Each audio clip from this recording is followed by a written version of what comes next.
I just wanted to holler at y'all for a minute, let you know that we got some real deal Holyfield up in now here. Cece gotta say gone to Baja.com, baby. Gone to Baja.com adventure tour.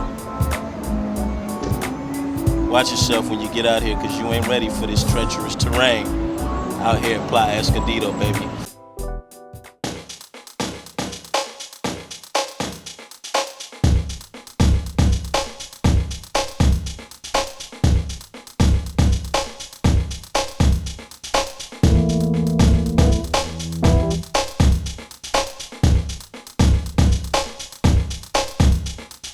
Okay, rolling? Yep.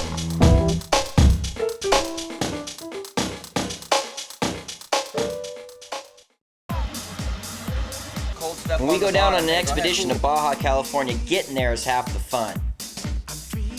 Head downtown, down through the border crossing, through Mexicali.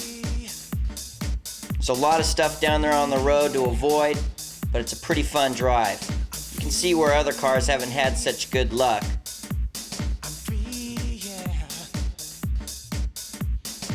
You can tell where the bad spots on the road really are. Of course, the farther down you go, you start running into the military checkpoints, but they're usually pretty friendly. As I keep heading south, the road slowly starts to degrade. Pretty soon there's nothing left, just a little bit of asphalt mixed in with some dirt. And there's the usual Baja traffic jams. Here's the road crew. They've been working on look at the cow. What are you doing driving down the middle of the road like that? And pretty soon, the road just fades, and there's nothing left but dirt.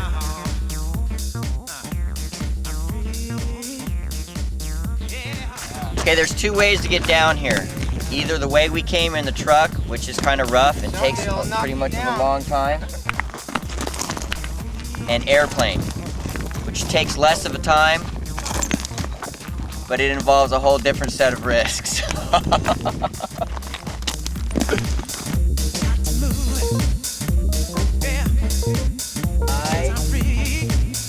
out of the way, Dale. You're right in front of the camera. I'm free.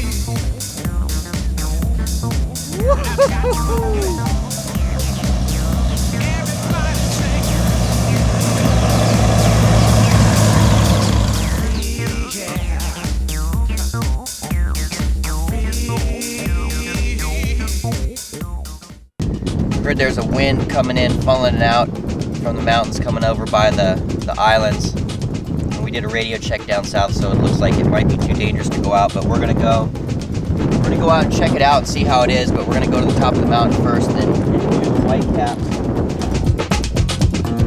Alright, Paul, check this out.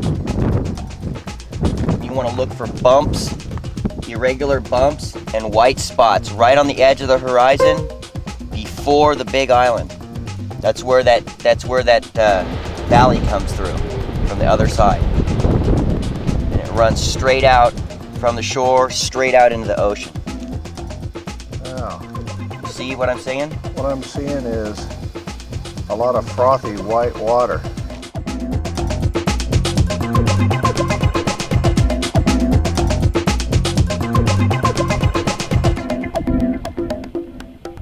We're gonna go to the hot springs, dive there.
Eric's been in the water for probably 45 minutes.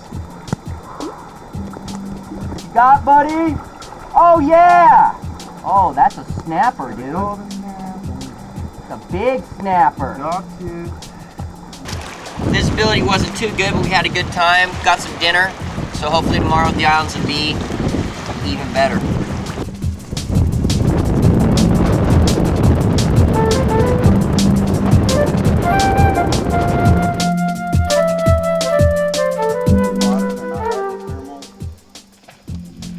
Wham! Right here. Oh, there's fish breaking right here. Let's go. Get in the boat. I'm gonna have him bring it over here. We'll just kick back here, he'll come pulling it in and dropping it for us. Vámonos las islas.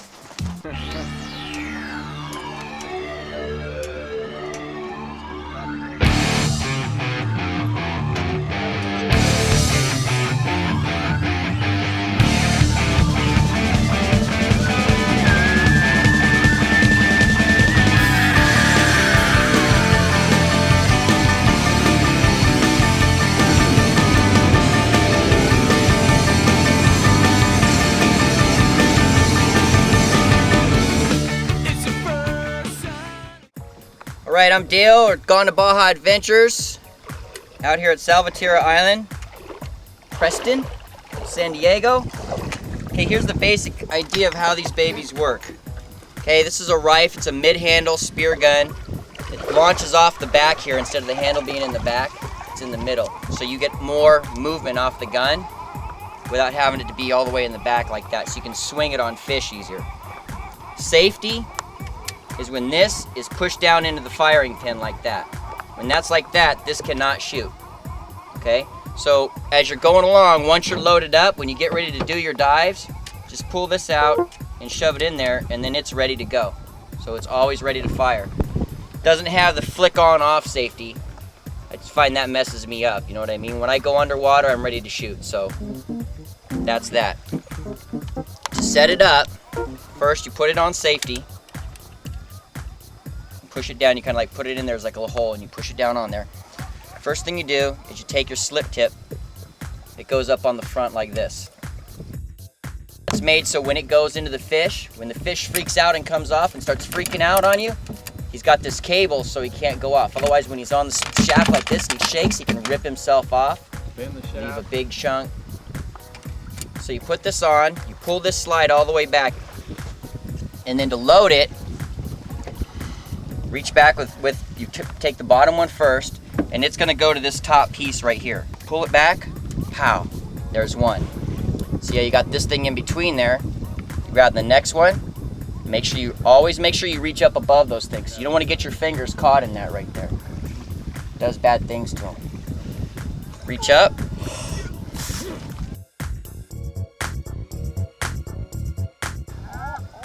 And you're set, you're ready to go. You don't really need to be a super strong swimmer, captain of the swim team, or anything like that. So let's go over a couple of techniques that we're gonna use when we're down there in the water.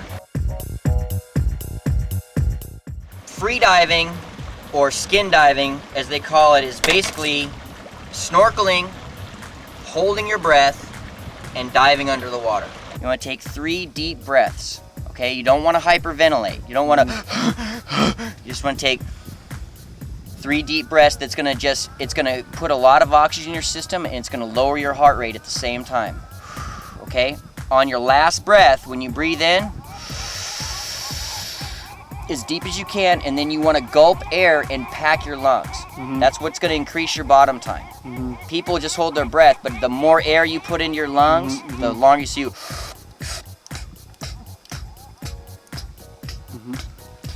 keep gulping air until it feels like your lungs are almost going to explode, you know? And then over time, you'll learn that your lungs will learn to stretch out. It's just like another muscle. You can learn to pack your lungs bigger and bigger. Once you've got it packed up so much, then you're going to make your dive. Mm-hmm. Now your dive, what you're going to do is you're going to bend at the waist, mm-hmm. okay? You're going to kick up one leg.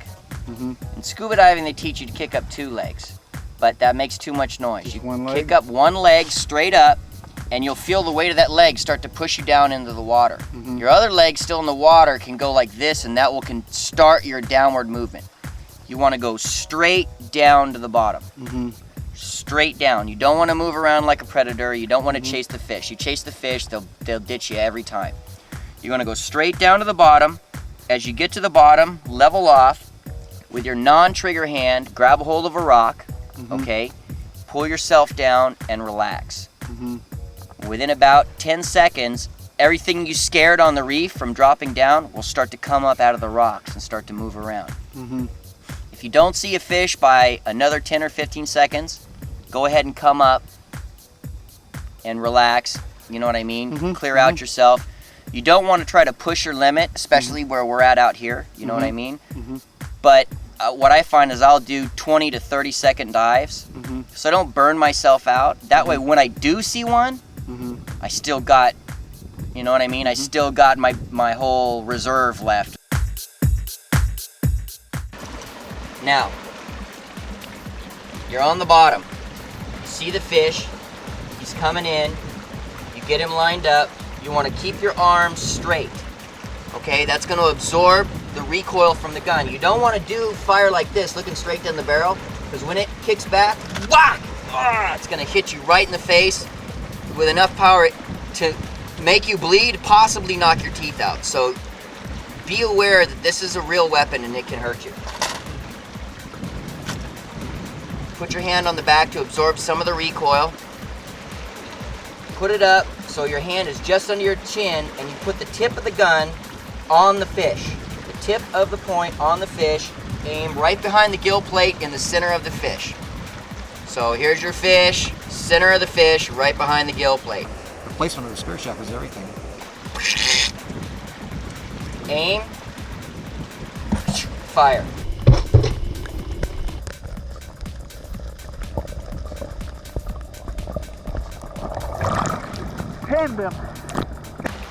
You never load your spear gun out of the water. You never fire your spear gun out of the water. When you're in the water, you're ready to take your shot. You make sure what your target is before you fire. Know what it is. Know where your buddies are. One shot and you hit somebody with this thing and you can kill them. People lose more fish and have more frustration from a bad, cheap, low-quality spear gun than any other piece of equipment when you're freediving. There was not a quality gun out there that I thought was quality. A rifle gun is totally engineered. It's handmade. It's made quality, and it's made by a spearfisherman.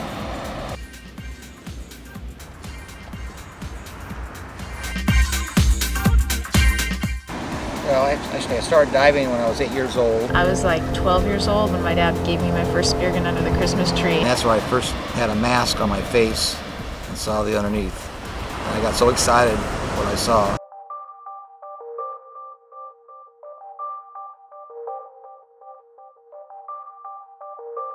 I was raised around it, and you know, every time he'd come home with a game of fish or lobster, I'd be in the kitchen like poking at the fish and let me fillet it. He taught me how to fillet fish before I could spearfish. For the next couple of years, pushing an inner tube and with a sack on it for catching abalone and lobster. I remember I had to pull the trigger, you know, close my eyes and everything and just pull the trigger. And spearfishing was a natural thing that came along. You know, we'd see fish down there. Aim right behind the eye, the lateral line. That's the spine. And anywhere in the spine you hit the fish, it's pretty much over with.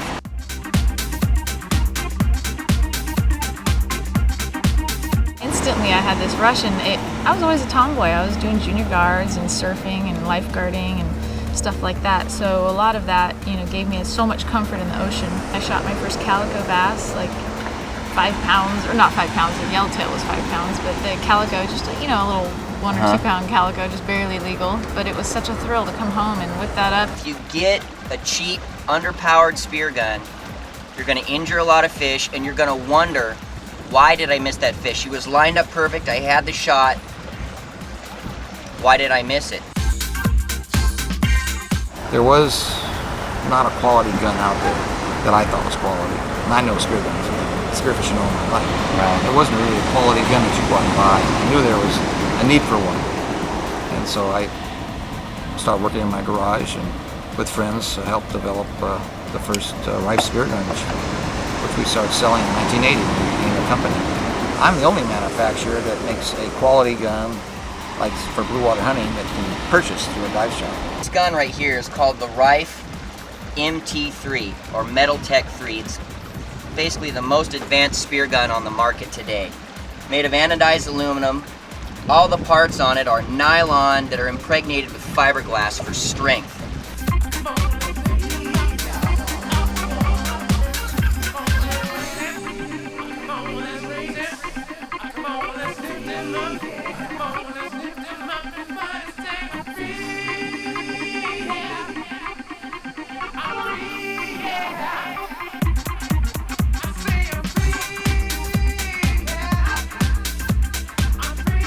In 1980 is when I first started producing spear guns, and they were built in my garage. We would use solid teak. We didn't laminate the wood at that time. And this particular one I kept and all engraved. The original gun had a hoop that held the shaft in place, so if you're diving, gun flipped around, the shaft didn't get too far away. This was not to be sold, although we did sell one of them. This is my first blue water gun. It's a very narrow stock, and we learned later on that the narrow stock wasn't really the way to go. I mean, how far do you want to take it? I'm a sportsman, number one. I mean, yeah, you can go using laser-sighted spear guns with ammunition type charges, but it's a sport, and it's something that I enjoy. The diver hunting in a environment that he wasn't designed to be in to begin with. So physically you have to have your body in pretty good shape, able to hold your breath and be very quiet underwater and come up within range of a fish that you want to take. Divers are travelers. They love to travel to different oceans and seas to hunt underneath the sea in a different environment than they're used to. Being comfortable in the ocean, learning about the snorkel, the fins, and not splashing and scaring your fish away because you're going to be you are now hunting, for your dinner. You have to be ready for it. I mean, you have to have yourself in shape for the sport, because you have to load the guns. You have to have your legs built up, because when you dive down and once you've shot your fish, the whole action is coming up. That's why we're so concerned about the proper type of fins to have on your feet. We are pretty much the only mid-handled wooden and metal gun out there in the world manufacturing out to the dive shops. The Rife guns, we designed the guns to be the most powerful out there. We've got guys with the smallest guns shooting the largest fish. What would be a good all-around Rife gun that someone would want just as their first gun to have? If you're located in the East Coast, then you may want to buy a number one gun. Okay. Based on what? Gun, because of the visibility. Okay. But you can take that number one gun and put a lot of power on it. All our guns will take the maximum bands of 5/8 diameter. Okay. 3 5/8 bands, and really load up a lot of power for enclosed shooting. I get asked the question all the time, where do I go to learn how to spearfish? Gone to Baja, you can go out to Baja, of the love of all fishing, that's just like the prime. They will teach you the technical details of getting involved. I mean, you have to find out the specialists out there that will basically give you the insight. Down there, you will be successful. It's all about picking the right location on where to go, and you will be successful on landing a fish. You're in a complete open environment where you'll see nothing for hours, and then the next thing you know, here comes a school of, you'll see some bait come up. A lot of times you have to go to a pinnacle, or you'll see the birds working, or an island where you go up current and you do some drift diving, and it's always really fun. You always want to be in the water with somebody while doing this, because you can watch yourself, you do the buddy system, and you guys keep your eyes open for fish when you come up. A lot of times there's going to be a wahoo coming up behind you that you don't see. So you need to be kind of alert or aware, and your buddy will always kind of, hey, look, right behind you, you got a wahoo there. In some of these locations that I've traveled, you do get some pretty fat ones that look like toads. The sharks really are not going to harm you in any way. There's no danger of the animals. No? No. I hear that there's tiburon, big sharks, that eat the sea lions, Eat the seals. eat the seals. See, not the bodies. No. Not the men's. Not the men, just No. the seals. Uh-huh. Because I never hear eat by somebody. Have you ever seen a big shark out there? Yeah. Yeah? Oh, how big? Oh, bigger than the boat. Bigger than my boat. My Yeah, boat's bigger than 21 your boat. feet long. Pero never hit nobody. But he never eats nobody? Nobody. So he's a gentle shark. He's a gentle 20-foot shark. Being a spear fisherman in the water with sharks, a lot of the times you just have to really hold your ground. You have to face those sharks on head on. Now, to reload, this is the kind of the part where it gets kind of funky. You got all this stuff in the water, okay? First thing you want to do is make sure your bands are laying backwards. You're going to insert the spear, rear of the spear shaft, down the line slot underneath the bands, okay? Back down into there. Slide it back, and you gently push it in and it'll lock it. You don't have to slam it in there, just gently push it in and it'll lock. The next thing you do is you grab your line, put it underneath the line tab, okay? Then you roll the gun this way, and there's a special slot carved in the front of the muzzle. Pull the line in there, and then that's gonna keep your spear down on the front of the gun. Once you got your line, you bring it down here to your line release, you loop it, bring it back up, over the line anchor, back down over the line release, and you just keep looping it back and forth until you get to the end. Now, this is one of the things that I really like about the Rife guns. This is what's called a breakaway. Okay, this is what keeps you from losing your gun and your gear. The back of this drops right through this custom-made hole. And you just pull it tight. Okay? What happens is when you fire, the entire gun will release and let everything go. When that spear goes all the way out, it's playing out, boom, I shot a big fish. He's taken off. Pow! Now my gun is free.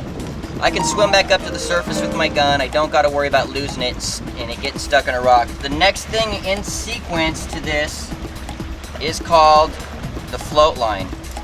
Now, I have several of these float lines. They're all Rife. And basically, a float line is what hooks your spear shaft to your torpedo float or your buoy or whatever you want to call it. Now what this is about a 50-foot floating line with a swivel on one end. Stays on the top of the water, very difficult to tangle. You don't want something that's going to be easy to tangle because you'll find out that that's not what you want in the water with a big fish with a bunch of tangly line. You get your breakaway release, that little ring they have on there, squeeze this and just clip it on there. That's simple. As the fish is playing away, now he's got your drag line. He's diving down. You're going up for air because we're free diving. We don't want to have a fish that's pulling us underwater, have to struggle or fight or anything like that. So we get to the end of the line, and on the end of the line, you're gonna have your float. Now, this is a Rife torpedo float. I like this float for safety reasons. Everybody should have a flotation device when they're out in the water. Unless you're diving very, very, very heavy kelp, there's really no reason not to have one. This is a lot like a lifeguard buoy. It's got grips on each side. It's got a grip on the top. It's got an inflatable thing right here. You can wind this up. It's also got a dump overflow where you can pull it and it'll dump. I want to fall over, hold on. Also, it's got the D-ring in the front. same thing. Squeeze, flip it right on there. So as your fish takes off, that's what he's gonna pull right here. He's gonna pull this along, and everybody's gonna know that you got a fish and you're diving there, and please don't run me over with a boat, etc. and so forth. So your dive buoy, very, very important. Now, on my dive buoy, I have my stringer. The stringer's made by Spore Sub. And basically, this is how this works.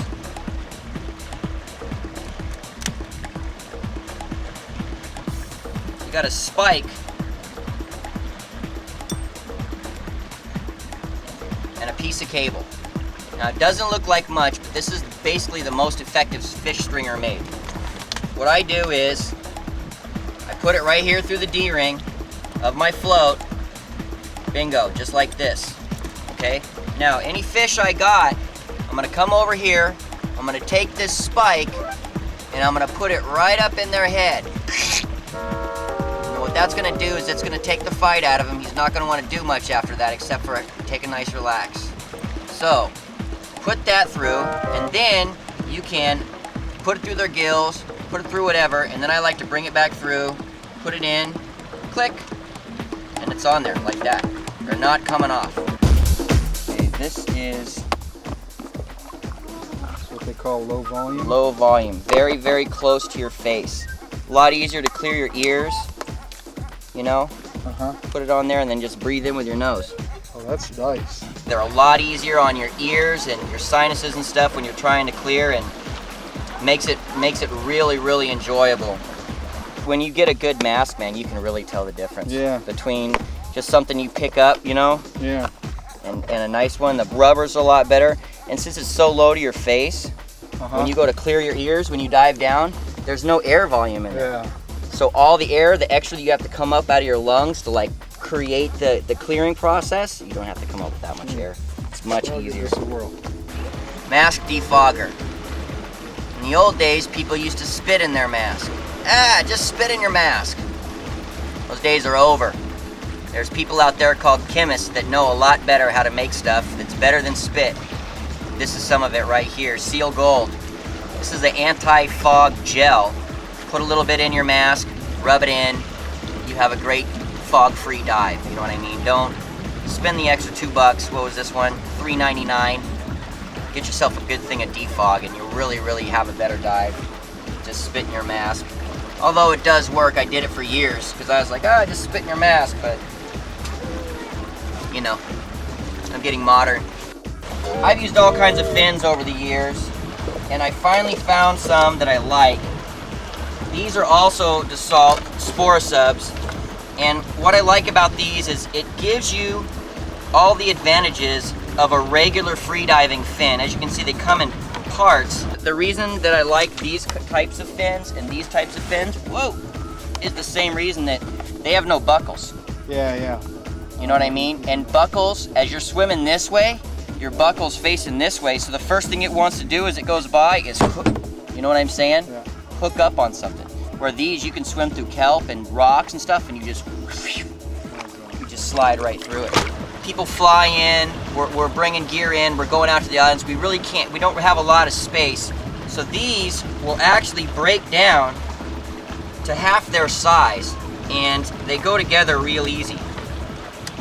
You squeeze this piece right here, and this pops right out of there like that.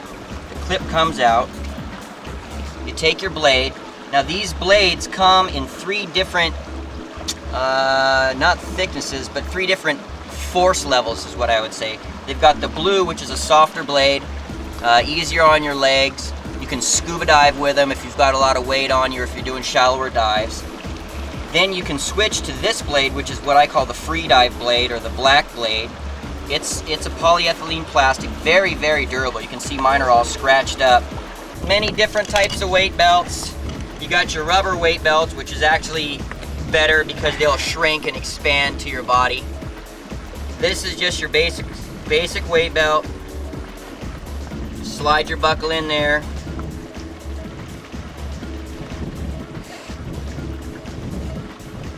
I use 10 pounds. Everybody's gonna be different depending on how your body is made up and the thickness of your wetsuit and where you dive. If you're right-handed, you always want your lever going over to the left. I can pull, boom, my weight belt comes right off if I want to ditch it. Too much weight, you're sinking. Not enough weight, you're floating. Either one sucks. You want to be just right. So getting your weight adjusted is something that you might want to try before you go out or on your first trip out. But once you get it dialed in, you won't have to worry because you have it all set up.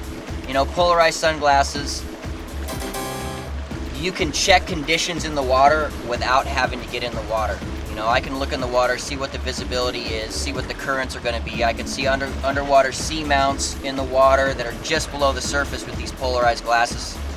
And it's actually a big safety issue. I don't like to come down here without a good set of polarized sunglasses. These are Maui Jims. I like them because the lenses don't hurt my eyes. You know, a lot of glasses used to hurt my eyes. These ones don't. Now, depending on how often you go, take this baby off so you can see it. You may or may not want to get one of these Tide watches. I think there's only 2 manufacturers in the world that make a watch that effectively can monitor the tide in your area. So you're going to know if the tide's coming up, if the tide's going down.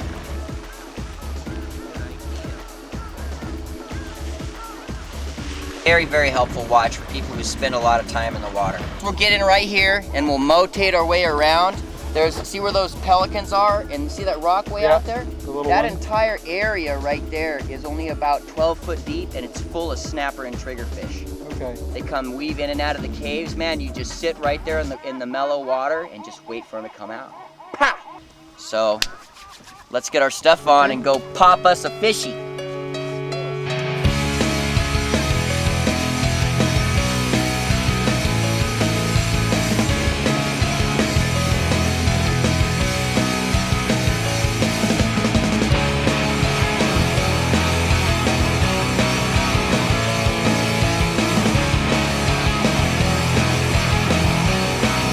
Jack O'Neill actually invented the wetsuit.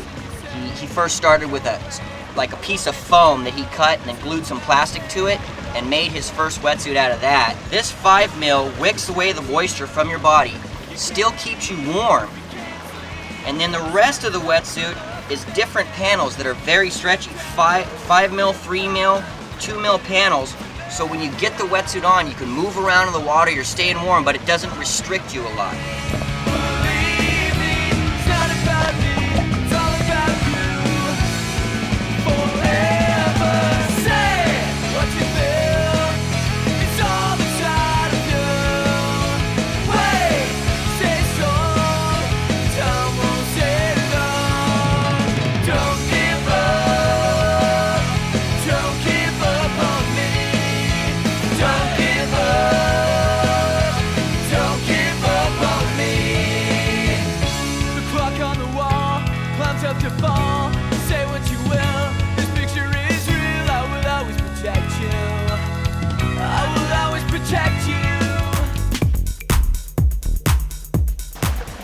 Gloves. Gloves, gloves, gloves, gloves, gloves. If you do not have gloves, you're going to have a problem freediving and spearfishing. Got one hand on the rocks, one hand on my gun. When I'm looking to try to grab fish, slide my fingers up into his gills. You've got to have your gloves on there. The gills of the fish can cut you, sharp rocks can cut you, shells can cut you, things can sting you, and your hands will get real soft in the water, and without the gloves, you're just going to thrash yourself.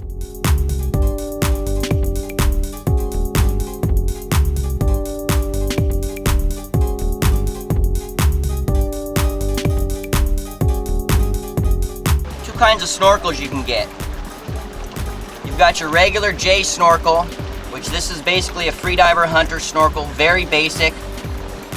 Pearson makes a real nice one, soft mouthpiece. Conforms, curves to your head, and I like this one. It's got a good open breathing tube and makes it real easier. Now, in some conditions, especially real rough surf conditions, things like that, they've got other types of snorkels. Now this one's by Fluid. It's called a dry top snorkel. It doesn't allow water to enter in the top, and if water does enter, it's got a valve on the bottom. Very little bit of pressure, boom, all the water comes out of it. Rife also makes a snorkel like this that's very, very nice, called the Rife Stable Snorkel, and those ones are also really good. So those are basically your two types of snorkels. It's gonna depend on your preference, what you really like. Some people tend to prefer one with flexi right here so it doesn't, you know, push on their gums. Some people like the straight ones. In freediving and in gear, it's really what you like and what you're comfortable with is what you should use, because your comfort is something that you know better than anybody else. See, this used to be much bigger when I first got it. It was probably about 4 feet long. Shrunk in size as I brought it in. You swam through a shrink current. Exactly. The only problem is, Preston, is that the one I shot is smaller than that one. Okay, so how do we get this? We just feed this back through here. Like that. Put it back through a point first. Pow. There it is. Easier than unhooking them. It is. You know, it is. And a lot more fun. No kidding. You're right, it is a lot more fun. Heck, a lot more fun.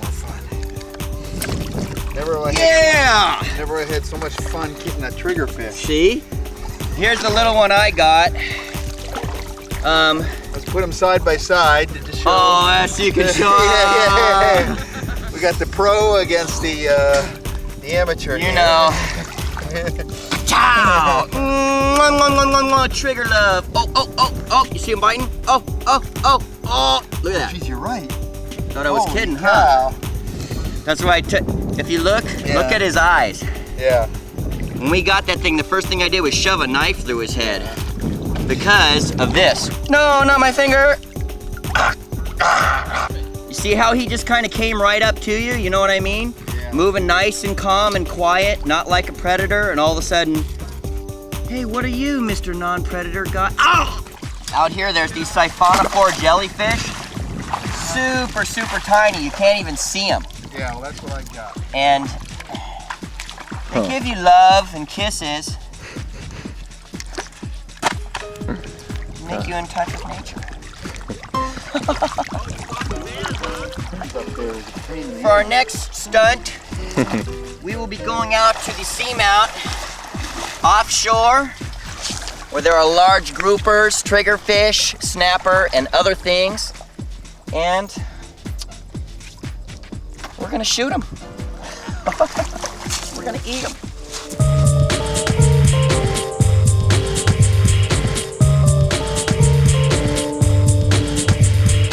Pumice Island.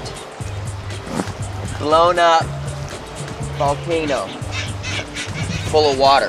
Where's the little infant where you go to? Boom! This is it right here.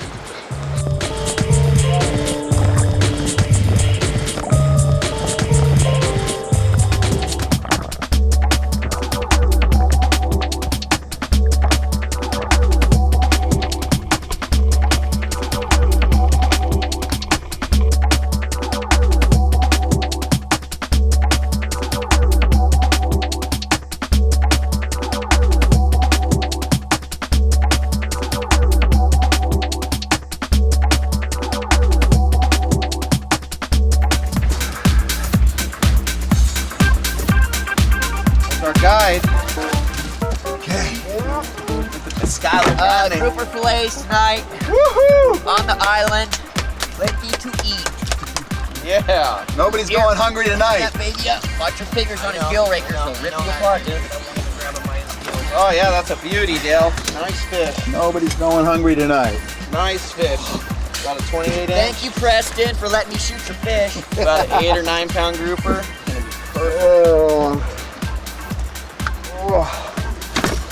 Wow. Beauty. See, Preston, as you get experience, you'll learn not to tell people there's a fish right there. Yeah. You won't get up and go, dude, there's a whole school right there, bro. No, that was cool. That was I was part like, of the game. really? That was part of the game, dude. He's a player. He's a team player. Man, load this baby. That was a good call, man. You called us all out there and we all just got some.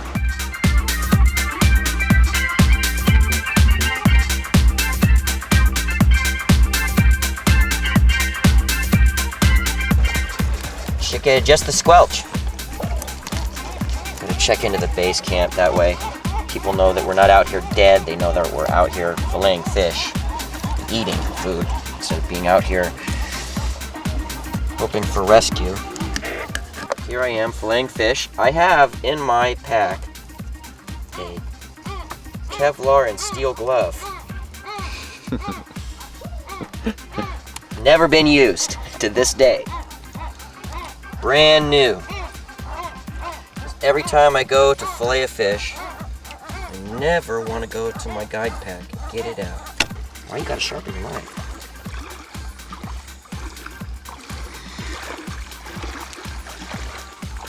How so, Preston? You get in the top.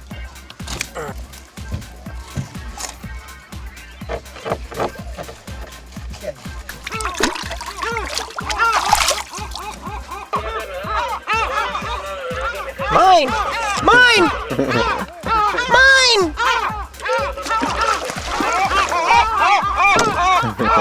Okay. Okay.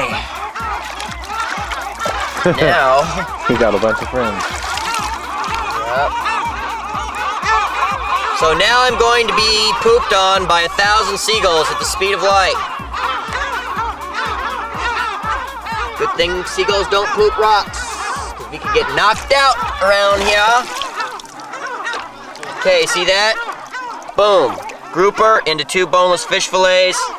That was my warm-up grouper.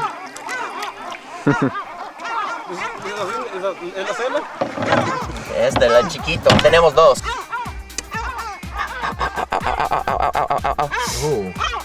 Okay, you see in those gills? They are razor sharp gill rakers with barbs on them. You stick your hand in there, you bleed. Same thing with the front of his mouth. See those teeth? Stick your hand in there, you bleed. No way around it. Ow, that hurt.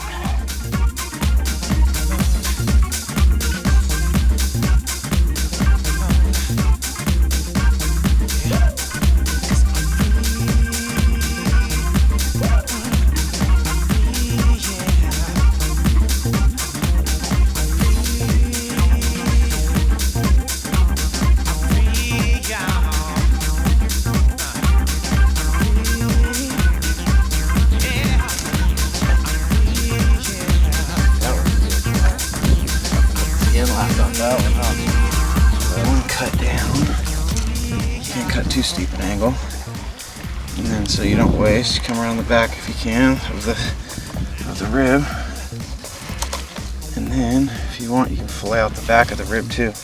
I don't miss any meat off a fish. That's the better part of that bag, I think.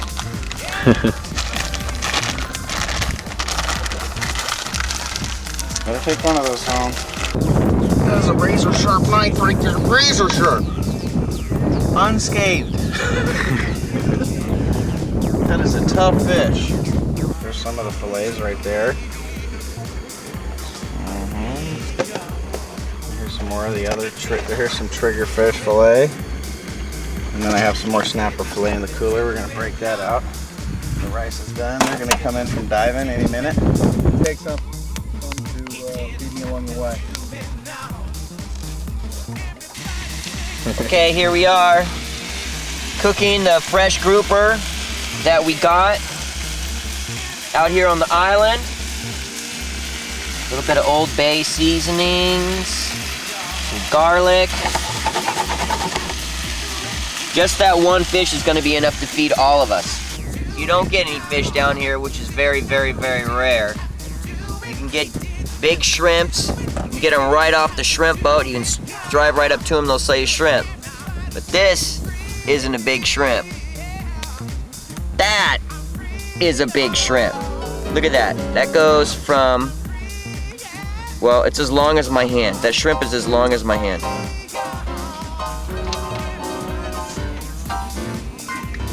Here's to the success of the spear fishermen today.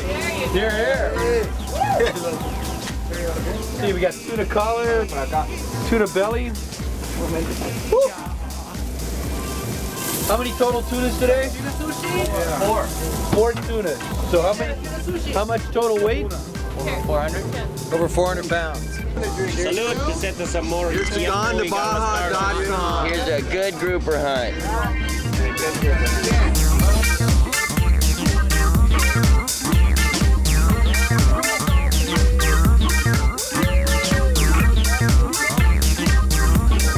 Pull them babies up. I cannot lift your Yeah, we got 80 pounds on there. Oh! Oh!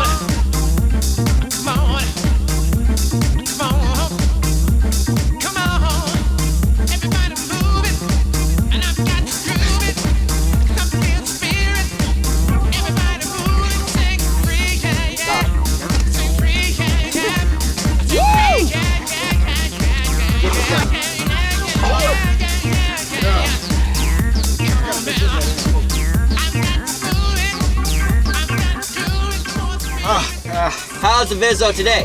The Viz is better, and they got some fish that need to be taught a lesson. Yep. And I think this one learned his lesson. Now the hard way. But I'm training the future generation. How deep was he? Muy bueno. Grande jurel. Island yellowtail. Un jurel. Islas Encantadas. Después te putan.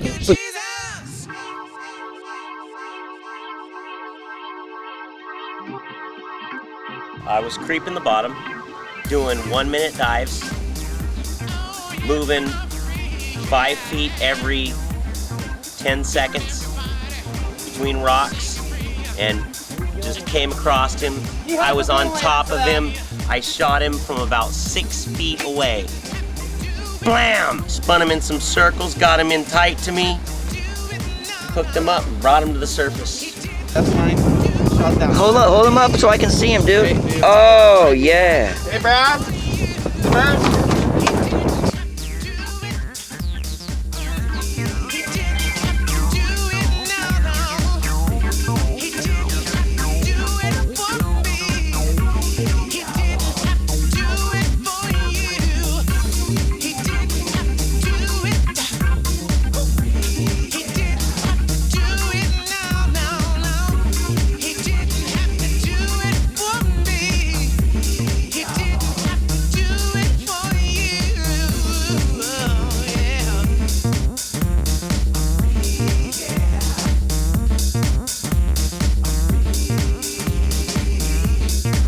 Well, it's a little bit windy. We made our trip to the island. Now it's got a storm coming in. Gets real dangerous out here real quick, so we got to get this plane off the ground. And, Captain Paul in the air.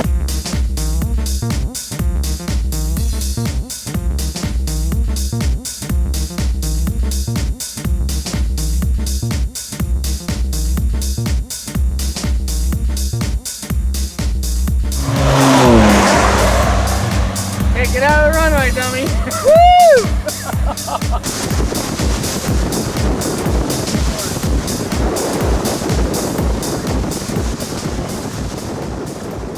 Thanks for watching Gone to Baja. I'm Dale Pearson. We'll see you next time. 2.5-hour dive, bait out in the morning. Dale put us on him. Thanks, Dale. Thanks, Dale. See you, dude. We're going fishing. Oh my